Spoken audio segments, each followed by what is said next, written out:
Salatullah, salatullah, salatullah, salamullah,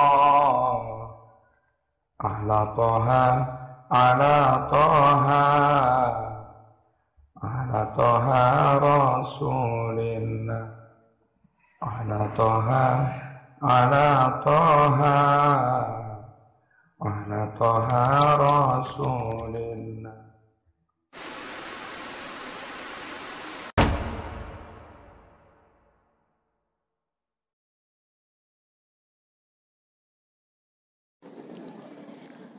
Blitar, 22 September 1966.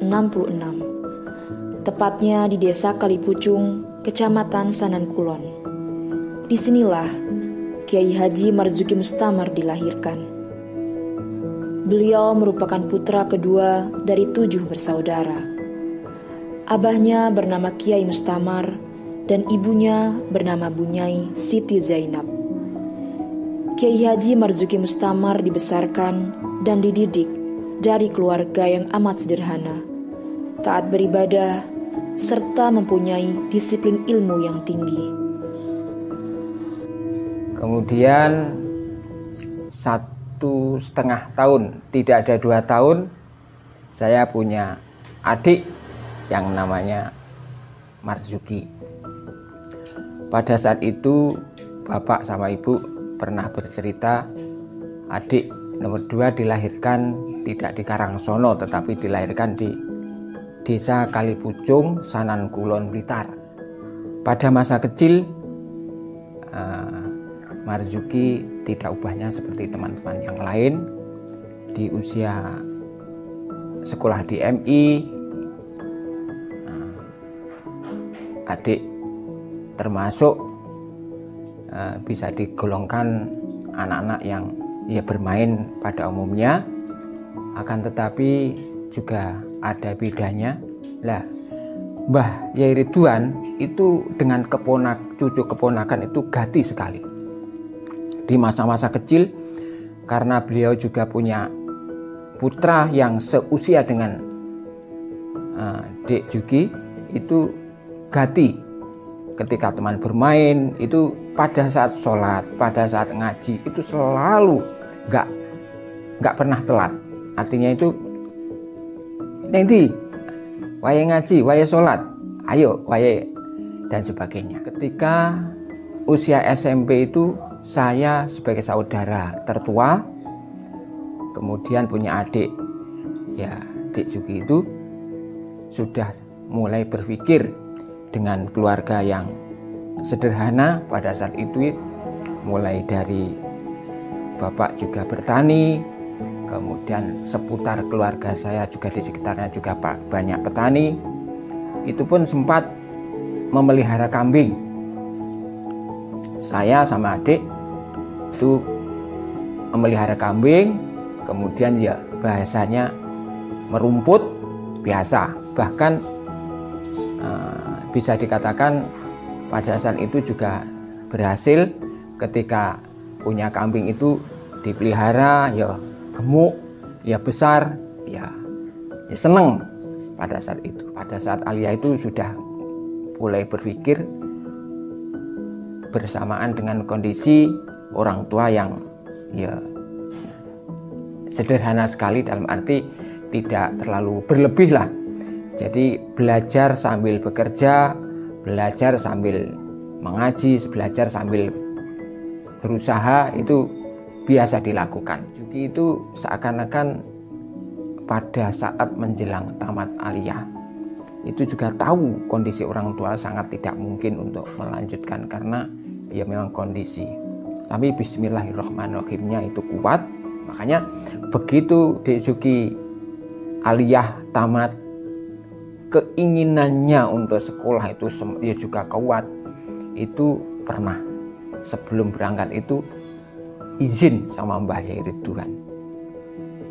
Mbah Yai Ridwan nggak mungkin boleh, karena putra-putranya sendiri pun tidak ada yang kuliah. Kayak Mbah Yai Ridwan sendiri ya dalam memahami sekolah itu tidak seperti kita pada umumnya.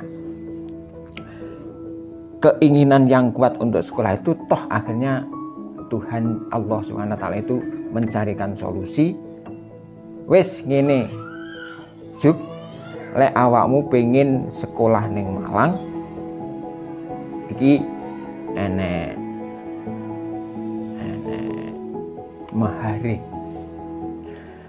Awakmu kudu ngapalne alfiah. Setelah menyelesaikan pendidikannya di Mantlogo Blitar pada tahun 1985, Kiai Haji Marzuki Mustamar yang bertekad melanjutkan pendidikannya ke jenjang yang lebih tinggi ini akhirnya mendapatkan ridho untuk pergi ke Malang. Di sana, beliau kuliah di Fakultas Tarbiyah Malang yang merupakan fakultas cabang dari IAIN Sunan Ampel Surabaya, yang kini menjadi UIN Maulana Malik Ibrahim Malang. Selain itu, beliau juga nyantri kepada Kiai Masduki Mahfuz di Pondok Pesantren Nurul Huda, Mergosono. Pondok Abah itu waktu itu tidak begitu banyak orang, anaknya, jumlah murid santrinya tidak begitu banyak. Lah Ustadz Marzuki kemudian membuka diri untuk, karena didesak sama teman-teman, Ustadz sudah mulai manggil, kan ini agak ada keanehan. Kalau sekarang kan usum ya sudah ya, di pondok sudah manggilnya semua, nggak ada yang nggak manggil Ustadz, nggak ada yang manggil Ustadz. Mas Marzuki, Kang Marzuki nggak ada, semua Ustadz Marzuki. Kenapa? Karena memang beliaunya tempat bertanya, ya, tempat semua curhatan semua. Akhirnya ya wes saya ngaji apa wes? Cili-cilian oleh mabade, oleh cili-cili itu sikat habis sama Ustadz Marzuki. Akhirnya teman-teman malah senang, enggak kasifah, takrib. Nah, beliau menyibukkan dirinya, jadi pulang dari kuliah dan kadang-kadang Ustadz Marzuki kan menggantikan Yai Masduki sebagai asisten, gantikan mengajar.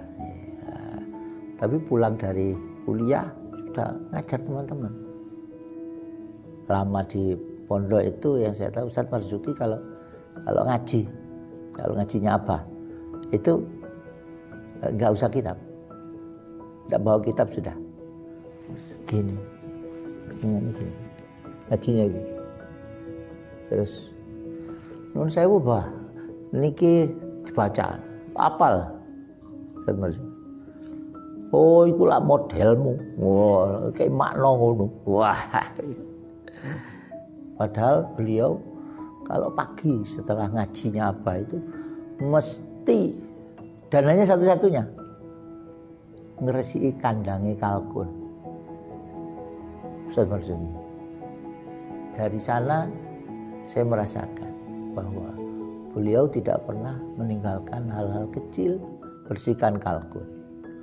Padahal beliau begitu rawuh dari kuliah sudah ngajarin kita. Tidak pernah beliau memikirkan oleh sangu. Yang saya tahu di pondok. Kemudian yang saya tahu kelebihan beliau lagi itu, beliau kan waktu itu berhenti 1 tahun, tidak melanjutkan terminal. 1 tahun. Kenapa? Karena beliau dikirim Ittikhadul Mubalighin kuliah di Libya, di Jakarta, tapi yang membuat kelas itu dari Libya, kelas bahasa Arab dari Libya. Melihat beliau itu sore hari, seusia mahasiswa, sekitar usia 20 sampai 21 lah. Beliau sudah mengajarkan kitab yang dirasa berat di pesantren dan belum saya temui sampai sekarang, mengajar kitab Fathul Mu'in. Kiai Haji Marzuki Mustamar semasa di Mergosono Sederhana sekali.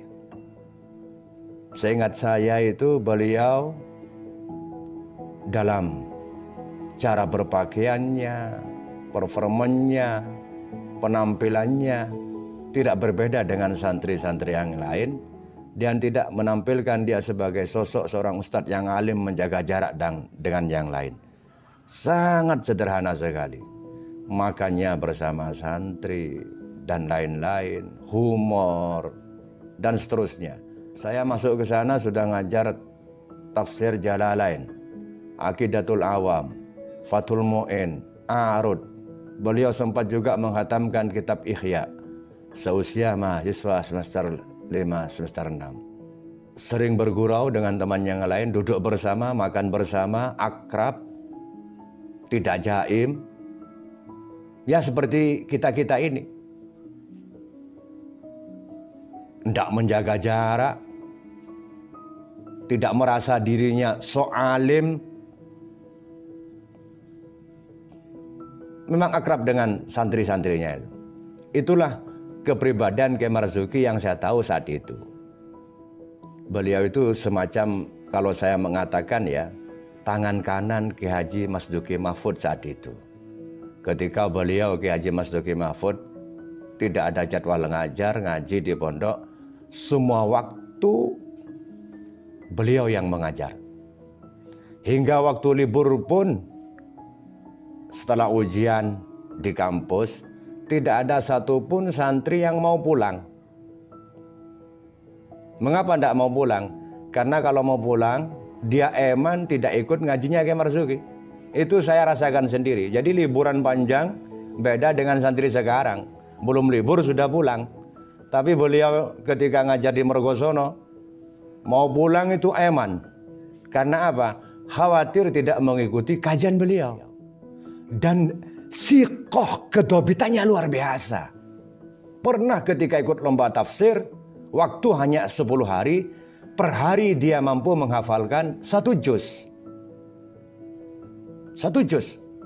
Dan pernah diberi hizib, nasor ditulis oleh Abah 1 papan. Saat itu juga beliau hafal tanpa menulis. Luar biasa tak akui. Dia sambil jualan di pesantren dulu.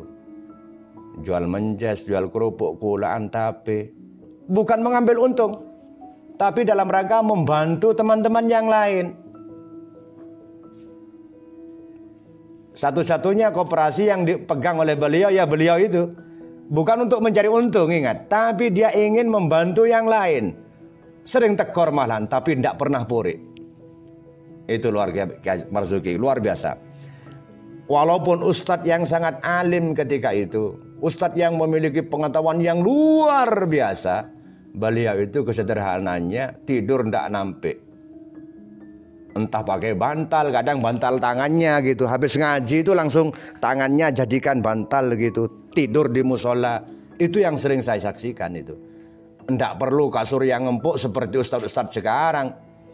Baru ngajar jurmiyah saja minta fasilitas yang tinggi itu. Beliau itu sudah mengajar kitab yang tinggi, fasilitasnya sederhana. Jadi beliau dengan Kiai Masduki Mahfud, Kiai Haji Masduki sangat dekat. Sering dimintai bantuan terkait dengan bahsul masail ketika beliau menjadi pengurus wilayah. Sering dimintai membantu beliau menjadi asisten di Fakultas Tarbiyah IAIN Sunan Ampel saat itu. Dipercaya betul.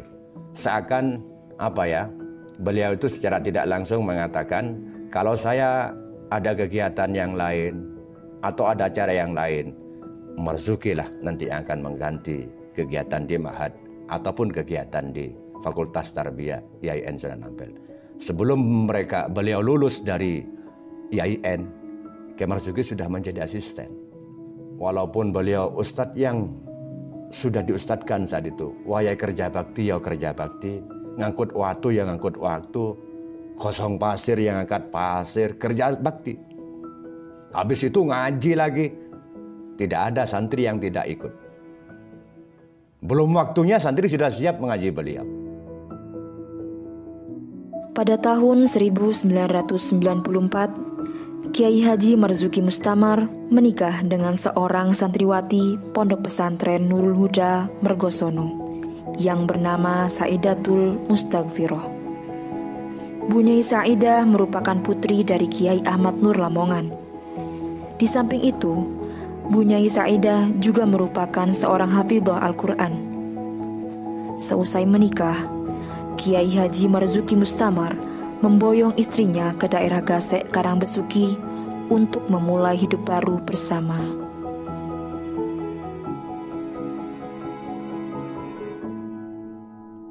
Saya bersama beliau 2 tahun di sana, ya. Terus kemudian beliau menikah. Jadi saya sama Zen sama Nik Faikotun Nikmah tadi itu keluarga, terus kemudian diboyong ke Gasek begitu. Nah, itu adalah awal cikal bakal, akal bakal sing bakali Pondok Gasek barangkali itu santri yang awal. Itu awal berdirinya atau terjadinya Pondok Gasek itu. Yang kala itu belum ada bangunan sama sekali, kami ngontrak. Jadi ngontrak di rumahnya Pak Har. Di rumahnya Pak Har itu dekat Masjid Hidayatul Khair Gasek itu. Nah, di sana ya jadi satu, laki-laki dan perempuan, ya. Laki-lakinya saya, Pak Ahmad sama Zen. Terus kemudian yang putri ya yang saya sebutkan tadi, karena satu keluarga dan tidak ada apa-apa, nyaman juga di situ. Setelah berjalannya waktu, beberapa santri datang di sana. Terus kemudian tidak mungkin ini untuk menjadi satu sebagaimana awal-awal, ya. Akhirnya yang laki-laki itu dipisah. Yang laki-laki dikontrakkan di depannya rumahnya Pak Har itu agak ke utara sedikit. Nah, kala itu Kiai Marzuki masih juga tetap ngajar di Mergosono. Jadi pada satu sisi kami diajari di dalam kontrakan itu, dan beliau tetap juga ngajar di Mergosono, naik land, ya, yang memang kondisinya kala itu ya yang ada land gitu ya. Lalu Yai pindah ke Pondok Barat. Kenapa pindah ke Pondok Barat? Ya, di sana ada tanah wakaf. Tanah wakaf itu miliknya NU, yang sekarang dibangun masjid itu loh. Itu miliknya NU. Ya, melihat potensi yang sedemikian rupa, akhirnya pindah di sana. Oke, setback ke belakang dulu, ada hal yang belum saya ceritakan tadi, bagaimana ketika awal-awal beradaptasi dengan orang-orang Gasek. Ini mestinya juga diketahui oleh santri-santri yang lain, sehingga bisa untuk diadopsi bagaimana kita menghadapi masalah. Satu, yang jelas masyarakatnya abangan. Masyarakat Gasek itu masyarakat abangan, ya wis macam-macam, ya wis kejawen dan lain sebagainya kayak begitu. Terus kemudian banyak hal yang terjadi, diantaranya adalah menghadapi kultur masyarakat. Yang saya masih ingat masih sangat ingat waktu itu, bagaimana ketika Yai menjelaskan tentang mayit yang mau diberangkatkan itu kan dipersaksikan, itu kan sunnah. Lah, waktu itu ketika ada mayit mau diberangkatkan, kebetulan Yai yang megang mic atau dipersilahkan untuk menyampaikan kalimat pemberangkatan itu, beliau memberikan kesaksian, minta kesaksian kepada muazzad tadi itu.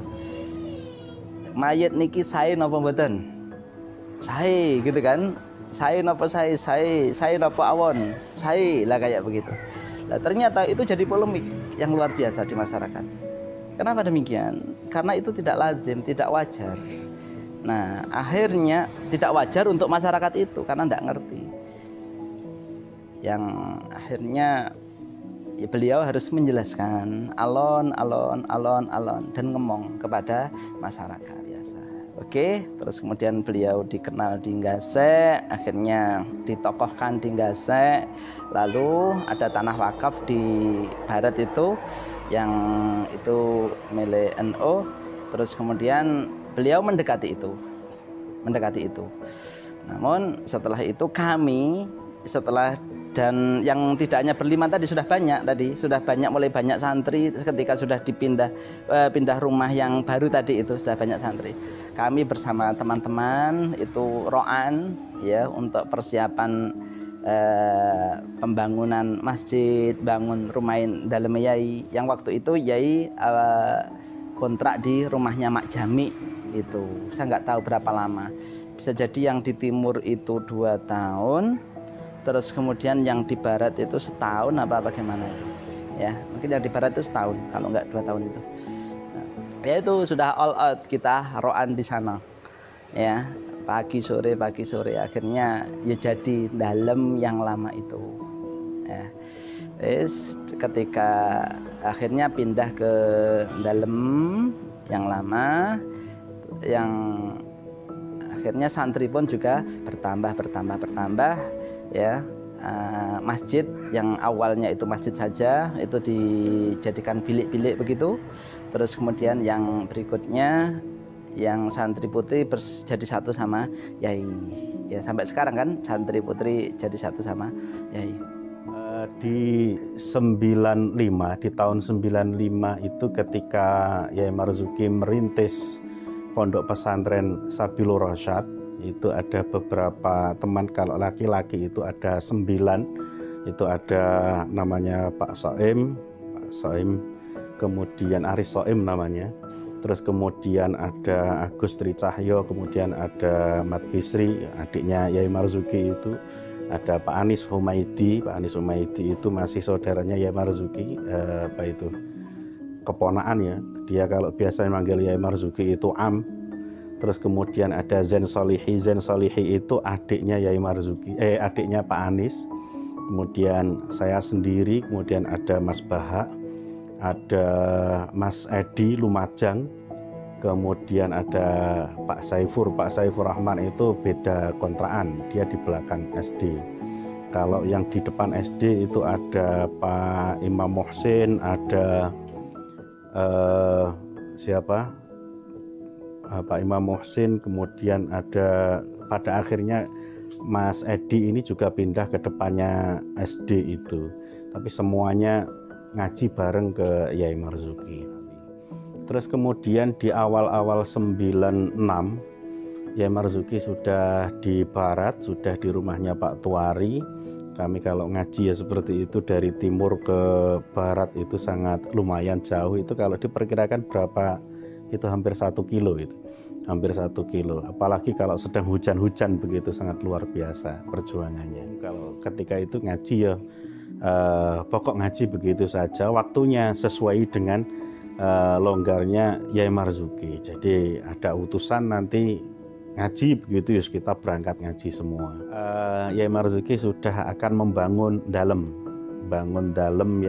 yang sekarang ditempati Yai Marzuki itu. Itu pun juga luar biasa. Tukang itu berapa, hanya 2 atau berapa begitu, yang lainnya adalah kami santri pemula. Terus kemudian bangun itu biasanya malam hari, sore hari itu biasanya kita mencari bahan pasir dan lain sebagainya.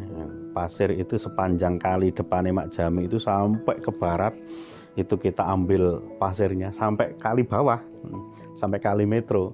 Itu kita cari pasir di situ biasanya, dan banyak dan bagus-bagus pasirnya. Terus sampai sekarang kan tidak diganti itu pasirnya. Bangunan rumah Yai Marzuki itu pasir yang beli itu paling yang ini saja, yang pondasi saja, selebihnya tidak beli itu. Nah itu biasanya habis asar jam 3 itu kita kerja bakti mencari pasir, kemudian kita kumpulkan. Setelah itu sekitar jam 4:30 begitu kita nanti ngajinya ketika itu Fathul Mu'in, masih ingat saya kalau itu ngaji Fathul Mu'in, selesai sampai maghrib. Nanti habis maghrib ngaji, kalau sekarang itu menjadi diniyah itu, kalau dulu ngaji kitab-kitab kecil itu. Terus nanti habis isya biasanya ngaji tafsir. Dulu masih ada tafsir Ayatul Ahkam Lis-Sabuni itu. Kemudian begitu dalam Yai Marzuki itu sudah jadi, maka kegiatan ngaji itu dipusatkan di dalam, meskipun ketika itu Yai Marzuki masih berada di rumahnya Pak Tuari, karena memang dipenggak, kalau bahasa Jawa dipenggak oleh Pak Tuari, jangan boyongan dulu sebelum apa begitu, hitungan saya nggak tahu itu. Nah, yang nempati di situ ya kami ini santri-santri putra. Sebenarnya kontrakan belum habis, tapi rumah memang harus ditempati, wong sudah jadi.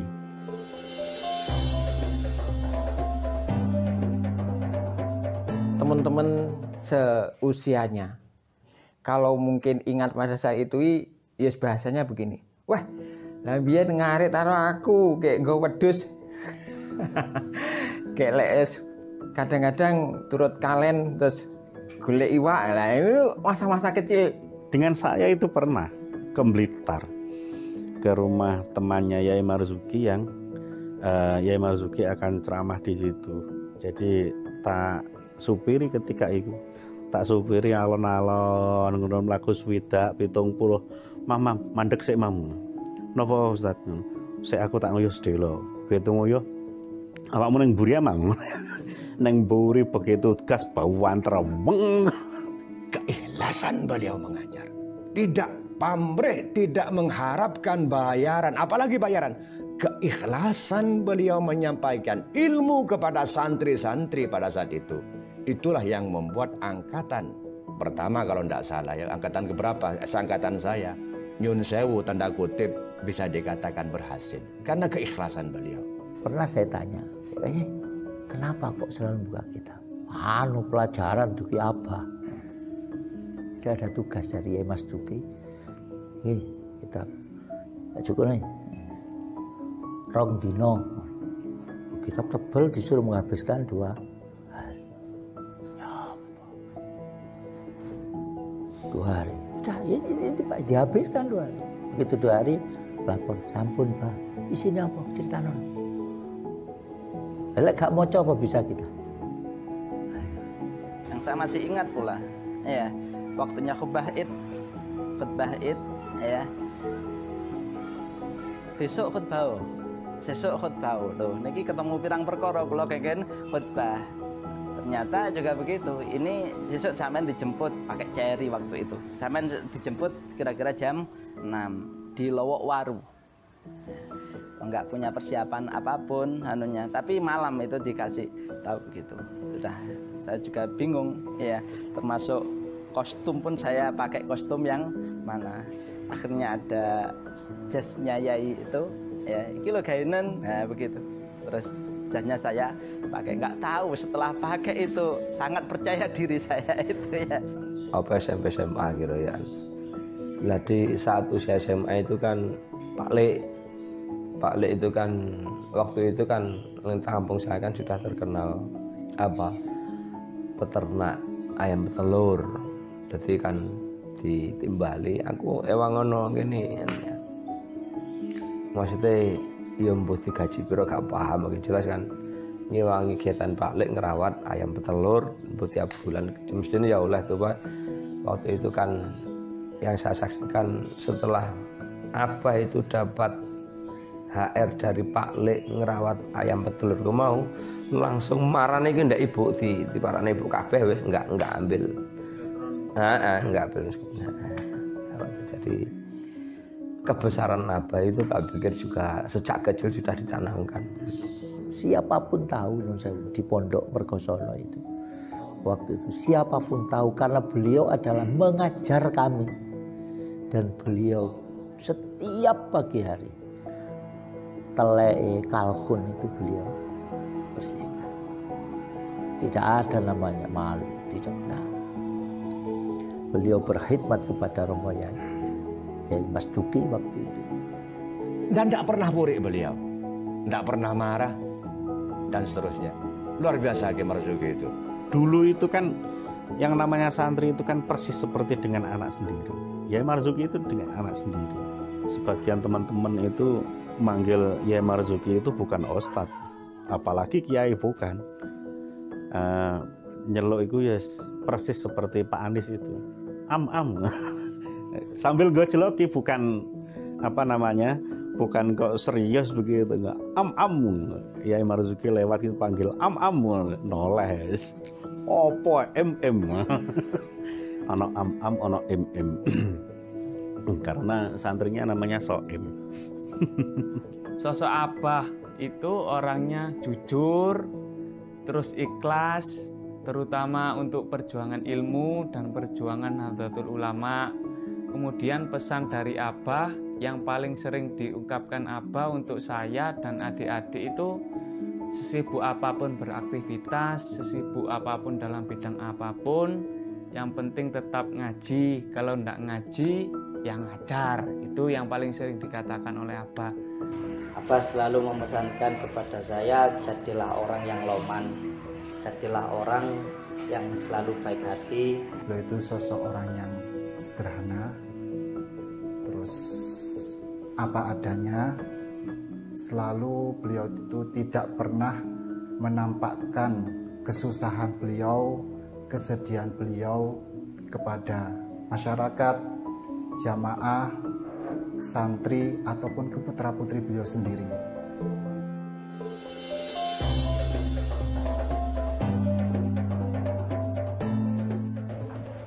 Assalamualaikum warahmatullahi wabarakatuh.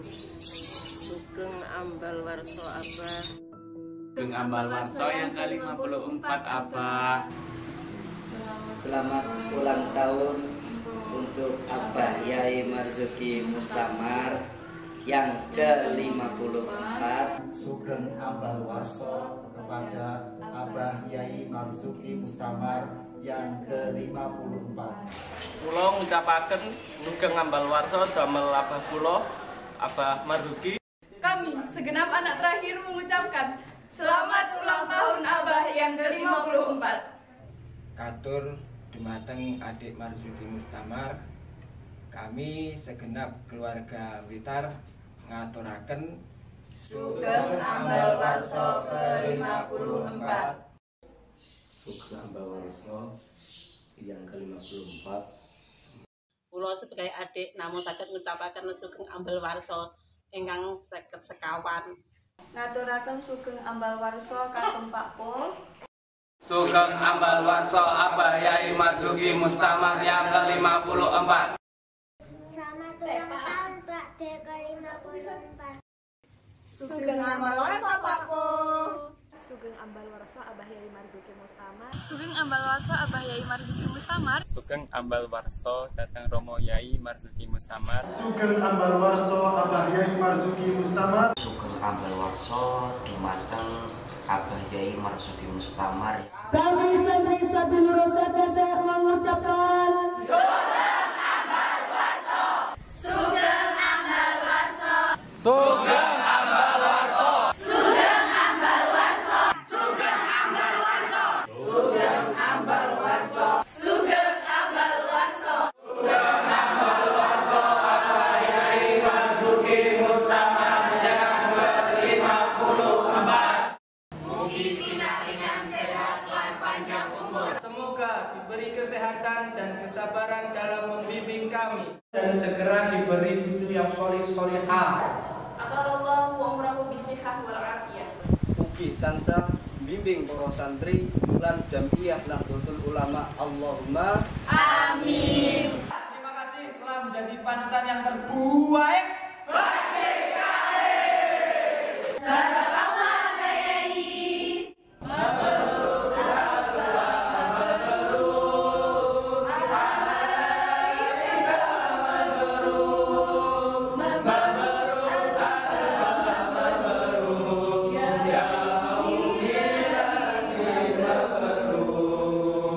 Semoga diberikan keberkahan umur dan disehatkan selalu. Semoga panjang umur, tambah berkah dan senantiasa bisa memimpin kami para santri dan para umat.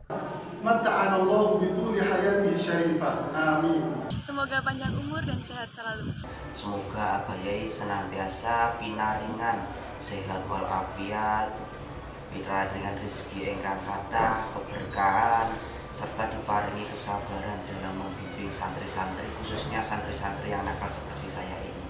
Matur suwun. semoga panjang umur sehat selalu. Semoga rezeki lancar, berkah dan barokah. Mugi tansah pinaringan yuswa ingkang panjang, barokah, ugi kesehatan lan wayah ingkang kathah. Mugi tansah Gusti ngeparingi kanugrahan kenikmatan seger kewarasan rezeki ingkang kathah halal barokah. Semoga senantiasa panjang umur, diparingi barokah semuanya, barokah keluarganya, santri-santrinya, dan ilmunya. Semoga kemudian Barakallahu fi umri. Mugi tambah sehat, Tambah barokah yuswanipun. mugi-mugi tansah pinaringan umur panjang, kegiatan lahir dan batin. Mugi rezekine lancar supados sang kula nggih luwih lancar. Mugi diparingi umur ingkang panjang, barokah, dan saged membimbing kita semua, membimbing masyarakat, terutama membimbing Nahdlatul Ulama kepada arah yang lebih baik dan kepada kejayaan kita semua. Semoga selalu panjang umur dan selalu diberikan kesehatan. Semoga beliau selalu diberikan kesehatan dohir batin dan diberikan kekuatan dan bisa terus mendampingi kita, mengarahkan kita ke jalan yang diridhai Allah Subhanahu wa taala yang tidak melenceng dari ajaran Ahlus Sunnah wal Jamaah. Mugi tansah diparingi sehat, mugi diparingi yuswa ingkang panjang, mugi semakin kathah santri-santrine ingkang pinter lan bener-bener. Amin.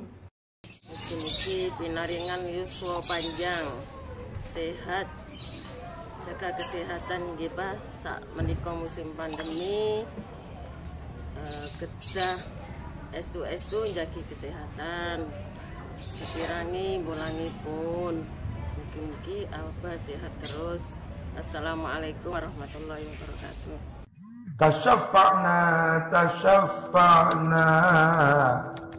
Tasyaffa'na lidunyana, tasyaffa'na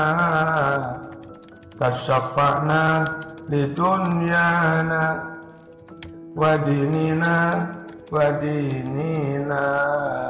kara'idhan li ukhrana wadinina kara'idhan li ukhrana.